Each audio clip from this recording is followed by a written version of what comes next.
Hi there, welcome to your World Have Your Say podcast for Friday the 13th of November 2015. It's Ben James here, back in London after our week of travels on World Have Your Say. But a busy programme we've just broadcast live, and you're going to hear it on this download. I suppose four different things were up for discussion. You'll hear us talk about Mohammed Emwazi, so-called Jihadi John, and the drone strike that targeted him in Raqqa in Syria. We're also talking on the download about the so-called IS attack on Beirut. Certainly the group has claimed the double suicide bombing on Thursday. So we're going to revisit some of the people we spoke to earlier in the week when we were actually there to hear how their views may or may not have changed on security in their country.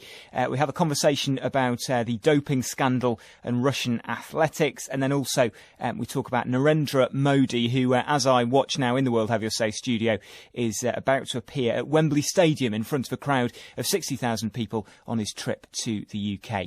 For our terms of use, go to bbc.co.uk/terms. Have a good weekend, and here's the programme.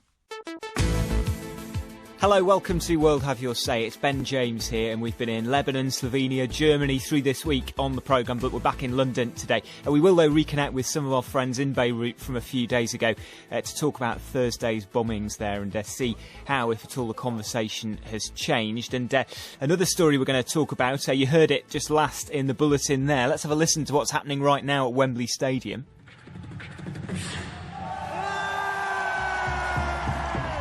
7 miles from where I'm sitting here in the World Have Your Say studio. That's the sound of the show in the stadium as Narendra Modi, the Indian Prime Minister, prepares to speak to a crowd of 60,000 people as part of his visit to the UK. We'll speak to some people who are there, others who say they wouldn't want to be, and hear about what it is that gives him this rock star reception in somewhere like London. Also, World Athletics governing body will decide what happens to Russia and its athletes a bit later on today over the doping scandal. So there's already a big discussion at facebook.com/World Have Your Say about that, the sort of consequences you think are appropriate on that. You can also click through there to some background on the story. First, though, let's talk about another story you heard in the news bulletin just then about Mohammed Emwazi, the man who became known as Jihadi John, targeted by that drone strike carried out by US forces in Syria, in Raqqa in particular. A military source from the United States has said there was a high degree of certainty that this man had been killed in Thursday's strike, and David Cameron's been speaking about it too. Let's have a discussion about it, first of all, with Tom Rogan, who's a columnist for the National Review, amongst other things. Tom, welcome to the programme. Good to be with you, Ben. Thank you. And we'll bring in some guests as well from Beirut in a moment. But first, Tom, what do you think is the significance of this? How do you feel about the fact this has taken place? I think it is significant in the sense that he has been looked for a long time by the United States and especially by the UK. And the level of operational security, which is to say the level of effort that senior leadership in the Islamic State have gone to in order to avoid detection, avoid being targeted in this kind of way, is very significant. Actually, I would say unprecedented in terms of a jihadist group like the Islamic State or like Al-Qaeda, for example. So it's a significant moment in that he has been found and I think very, very likely to have been killed. And I also think it has broader strategic ramifications in that it punctures this idea that the Islamic State have tried to purvey, that they are insulated by the power of God from significant American attack, and that Jihadi John, this sort of figurehead, this anchoring point as the masked man of the Islamic State, has now been sort of unmasked and removed in that way. Let's bring in a couple more people to talk to you, Tom. Ammar is Syrian in Beirut, who I spoke to a few days ago. Ammar, thank you for being there. Welcome back to World Have Your Say. Thank you. And we're going to talk to you, of course, as well about the bombings in Beirut. So sad that we have to speak under such circumstances so soon after we talked on Tuesday. Let's also speak to Faiza Taylor, who's a student at LSE here in London. Faiza, welcome. Thank you. Hi. Do you agree with what you just heard from Tom about the significance of this? I agree that it's something that's quite significant in the sense of it's clearly a victory for the Americans and the UK today in defeating that idea that ISIS is seen as something that's a little bit indestructible or kind of unreachable.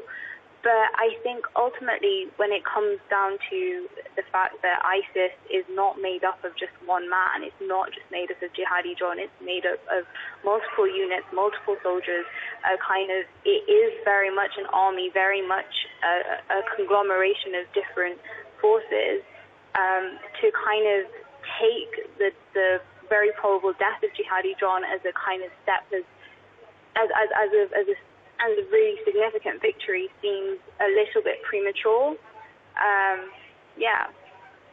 Am, I'll come in here because I'm fascinated to know from your point of view as a Syrian in Beirut whether this particular man has had the coverage, is seen as much of a figurehead for the so-called Islamic State there than he is in Britain and America. You know, this is mainly, I guess, a media issue for those who are on the ground, those who know about Daesh. Daesh is not a problem of one man or even 10 or 100 men. It is a problem of ideas, these sick ideas, these dirty ideas. This is what we are fighting against. And regarding the Syrian people, you know, they have one Jihadi John that is in power for 40 years. Before it was his father, and he is killing them every day. He is slaughtering them every day.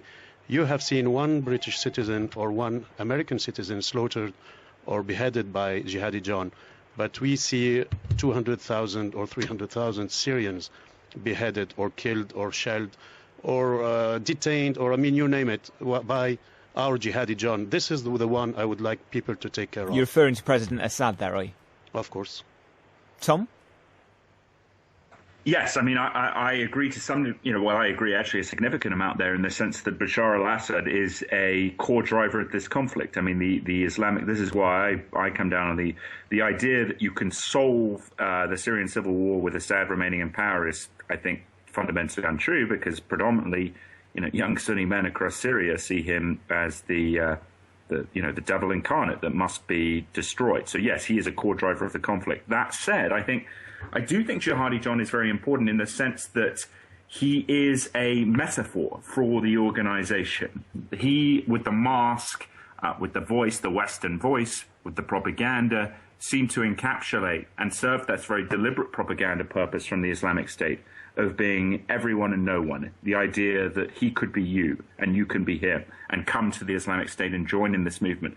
Puncturing that, removing that, I think has that important symbolic challenge. Certainly he is not, he's not the leader of the Islamic State. Abu Bakr al-Baghdadi is the leader. His death would be more important. And certainly the organization would survive if even if al-Baghdadi died. This is the problem. Even if Baghdadi is killed tomorrow, of course, I will not be sad with such news, but it is not the end of the problem. It's not the end of Daesh. We all know about this. Exactly, but there is that propaganda element, and I think you're right in the sense of the Middle East less important. But again, the Islamic State's utility is the thousands, in part, is the thousands of Europeans that they have been able to bring to the cause, and he was critical in that, I would say. And this guy was from West London, to remind people. He is believed to have travelled to Syria in 2013. He was pictured in videos of the murder of, amongst others, the US journalist James Foley, another journalist from the States, Stephen Sotloff, the British aid worker David Haynes, the UK taxi driver Alan Henning. Some of the family members of these people have been speaking about this news. Stuart Henning is the nephew of Alan Henning, and he wrote on Twitter he had mixed feelings about the strike. Mixed feelings today. Wanted the coward behind the mask to suffer the way Alan and his friends did, but also glad it's been destroyed. And that echoes something that the opposition leader Jeremy Corbyn here in the UK said. He said it appeared that this man had been held to account for his callous and brutal crimes. However, it would have been far better for us all if he'd been held to account in a court of law. Faiza, why don't you respond to that? Do you think that actually a drone strike to kill this man could be in some ways counterproductive, or is that to misunderstand the situation? I think actually pulling on something I think Tom and maybe some other people have mentioned, this idea of Jihadi John as a recruiting tool and being used as a kind of propaganda method by ISIS as kind of putting people in as this kind of cool and radical lifestyle if you go and kind of go join the rebel army. and then building on the idea that he was killed by a drone rather than actually being made accountable for his crimes in an actual court of law. Putting everything together, I think what that actually does is I think him being killed by a drone doesn't actually defeat the idea of him being a recruiting tool or a method of propaganda for ISIS, because it actually just kind of reinforces their message of the idea of the West as this kind of horrible regime which doesn't abide by its own rules, or whatever kind of misinterpretations they push of the West. It kind of just reinforces that idea once more to them that it was a drone that killed him, and they didn't kind of do it in the proper way, let's say. But also, in another way, for them, for ISIS, this kind of radical Islamic ideal of dying for jihad, dying for that purpose, it fulfills that idea as well, because he was killed by a drone, he was killed by the infidels, let's say, and in a way, it doesn't really defeat that propaganda objective that Jihadi John served for ISIS. Yeah, I mean, I think that's a very, yes, to some degree there's a catch-22 in the sense that he will be proclaimed as a martyr. I do think it is much more preferable that he was taken out on the battlefield rather than being brought into a court. Because even if you see in, for example, the military tribunal system at Guantanamo Bay, which has restrictions to try and prevent this kind of thing, leadership figures, propaganda figures who have gone through the methodology, the training, the inculcation of the idea of spreading propaganda are very keen to use Western judicial systems as a mechanism for propaganda, as a message, a means of preaching and a means of, look at me in this court, that I'm taking advantage of the system to turn it back against the West. And I do think as well that, when you look at Jihadi John on the battlefield, a lot of this is pure brutality. And when you are trying to create a strategic effect, either in propaganda or in, as this case, taking the fight to the enemy as it would be perceived at the heart of the enemy in Raqqa, it does have that effect of giving a moment of pause, saying that the United States, we are here and we are able to deliver violence of action at specific points. And now, again, the lesson of Iraq, of course, is that there has to be a calibrated political strategy, but I do think it has effect in taking him out on the battlefield. Well, Orlando in Jamaica has been in touch with us on WhatsApp, and he says, not sure they killed Jihadi John, but if it is him, he sure got what he deserved. Orlando, thanks for getting in touch. And on World Have Your Say, we're talking about a couple of stories to do with the so-called Islamic State. We've just been talking about the targeting of Mohammed Emwazi, who became known as Jihadi John, in a drone strike in Raqqa. And Orlando's right to point out that it's not 100% sure that he's dead, although a military source for the US said there was a, quote, high degree of certainty as far as they were concerned. The other story to do with so-called IS is the story of bombings in Lebanon, in Beirut in particular. And Amar, I know that alongside you, a couple of other people are going to be speaking to us, Muna and Mohammed, who we were both sitting round a table, all of us on Tuesday's edition of World Have Your Say, talking from Beirut about some of the issues around Lebanon and Syria. Hi Muna, hi Mohammed. Hello. Great to have you all there again. And the couple of bombs that went off in this southern suburb of Beirut on Thursday, at least 41 people were killed. There's a day of national mourning today, and Islamic State, so-called, has said that it was behind the attacks. How's it been, Muna, in Beirut today? Well, actually, first of all, I want to send my consolation to all the martyrs' families in Lebanon. It was a very sad day in Lebanon. Everyone was mourning about the martyrs here. They are not only Lebanese, there is Syrian and there is Palestinian also martyrs in this bombing.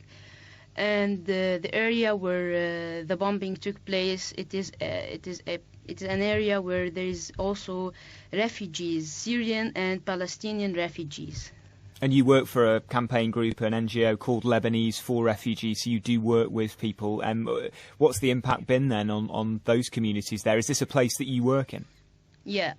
Well, actually, this is not the first time where a bombing took place in a very sensitive area in Lebanon. And I think, in my opinion, that these bombings are made just to put a kind of a strife between the Lebanese community and the refugees community. I think that the refugees have kind of anxiety, and they have kind of fear about what's happening here in Lebanon. So of course they are not comfortable at the moment. Mohammed, how do you see it? And I know you're passing a microphone there. I should explain to people there. We've crammed you into our little small studio there at the BBC in Beirut, so bear with us as we pass the mic around. Go ahead. It's okay. It's a comfy room. Oh, good.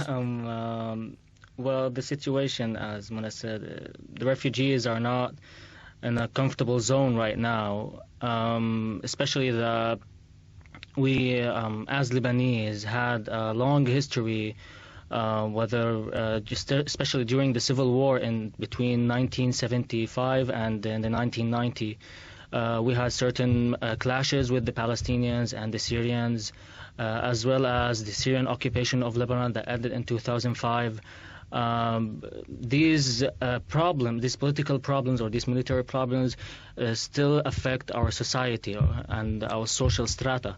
What happened yesterday, I think what ISIS, if they really hold responsibility for this, as they claimed, they did send 2 Palestinians on purpose to bomb an area which is called Burj Barajne, which is near a Palestinian refugee camp. They sent 2 Palestinians as suicide bombers on purpose in order to create a certain gap between the Palestinians and the Lebanese, or the people who live inside that area in general. And after the explosion, in a few seconds, that plan almost worked. But we've seen politicians, people, social figures standing beside the Palestinians, and we've also seen a great scene by the Palestinian refugees inside the camp that donated their blood for the people who got injured, and they sent the blood banks at the hospitals in the area, as well as I remember, there were also Syrian refugees who have donated their blood for the injured. So come on in here then, Ammar, and I'm keen to hear you discuss this. I mean, do you think then, Ammar, like Mohammed was suggesting there, that this appears to be a calculated plan? The reported origins as Palestinians of these bombers is a calculated way of trying to destabilise things in your city? Probably, but in this city, as you've seen, you were here. It's a very complicated situation, and it's a very the balance between all the political and the confessions and the whole system is quite fragile.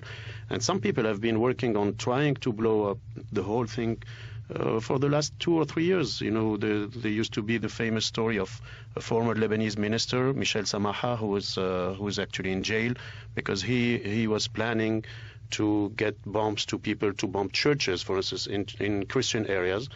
And now it's happening in Muslim areas. And every time people are trying to play on this very fragile balance of power and to try to get Lebanon into the whole turmoil and into fire. And fortunately, until now, it didn't work. Maybe people have been suffering from 15 years of war and they don't want to go again into this. I don't know. I don't have a real explanation. But fortunately, it did not happen. Mona has something to say on this.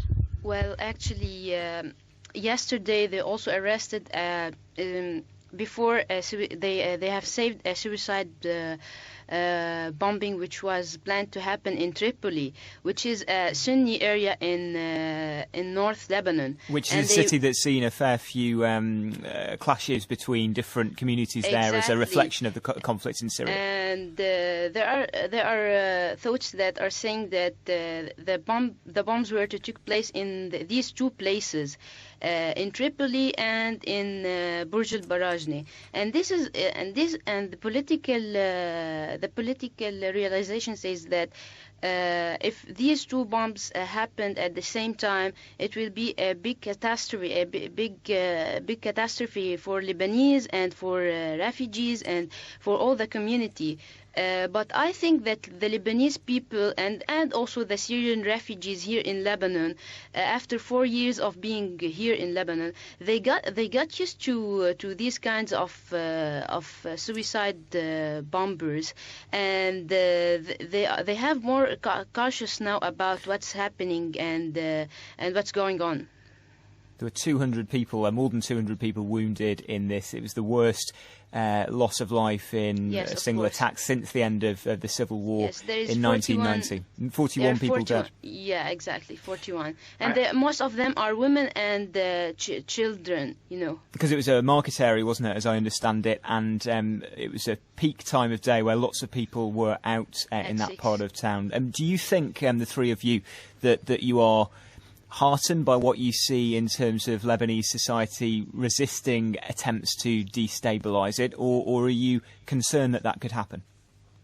Well, actually, Lebanese people are always prepared for such things, because we had last year in the summer of 2014. Well, actually, 2014 was full of suicide bombers in most of Lebanese area, and there were also air-cell troubles on the Lebanese borders. So Lebanese people are expecting such kind of bombs, but they don't know the timing. Even though we have a security plans, we have an extreme security plans here in Lebanon with the Ministry of Interior and General Ministry of Interior. So basically, Lebanese people are expecting such kind of bombs. And Ammar has something to say. Yes, also, as we said also earlier, but unfortunately, I mean, the Lebanese also have many other problems and issues right now with their political class, with there's a vacuum, there's no president, there is the problem of the garbage, I mean, things that we've heard. So the refugees problem, okay, it's here, but it's not their priority neither. I mean, you don't, they have many other issues for the moment, and this security threat is definitely a major issue. Do you feel less safe today than you did a few days ago when we spoke? No. Well, no, we don't. No, we don't. I mean, it's... No, honestly, today was a sad day, but you didn't feel more threatened than before, than yesterday. Well, actually, this is Muhammad again, and I don't know where Muna and Ammar actually live, but I live near the area where the explosion happened yesterday. And the previous explosions that happened between the mid-2013 until summer 2014, 4 of those explosions actually happened next to my house.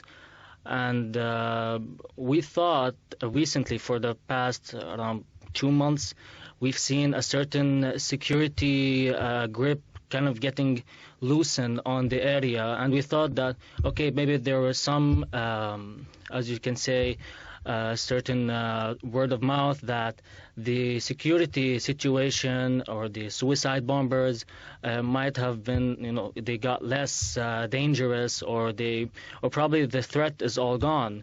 But yesterday actually made us think otherwise. Probably, as we could say, that the storm has calmed down, but it did not go away. Mohammed, until the threat of ISIS, al-Nusra, or even the terrorist groups inside Lebanon. Yeah, so you hear that you're feeling a bit more threatened, perhaps, and that the security situation is perhaps not as improved as you hoped it would be. Thanks to all three of you again, to Mohammed, to Muna, and to Ammar. Good to talk again, and we'll speak again soon. Hi, welcome back to World Have Your Say.